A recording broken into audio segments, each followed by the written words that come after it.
కూటమి ప్రభుత్వం వేల కోట్ల ప్రభుత్వ భూములను ప్రైవేట్ సంస్థలకు కట్టబెడుతోందన్నారు వైఎస్ఆర్సీపీ నేత దాడిశెట్టి రాజా. వాటర్ ప్యాకెట్ రాని ధరకు లులుకు విలువైన ప్రభుత్వ భూములను కారు చౌకగా ధారాదత్తం చేశారని మండిపడ్డారు. ఇంత దారుణమైన పరిస్థితి ఉంటుందా అని ప్రశ్నించారు.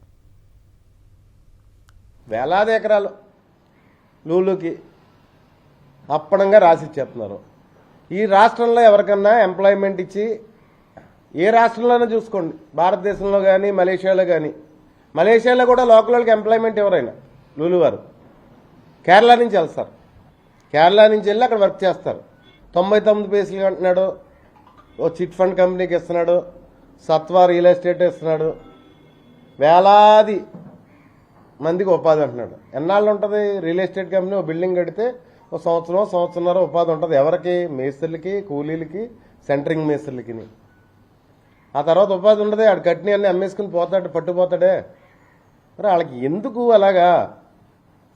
వాటర్ ప్యాకెట్ రాని రేటుకి ఎకరం భూమి ఇచ్చేసి వాటర్ ప్యాకెట్ కూడా రాదు 99 పైసలకి ఎకరం భూమి వాళ్ళకి ఇచ్చేసి విజన్ అంటే ఎట్లాగా?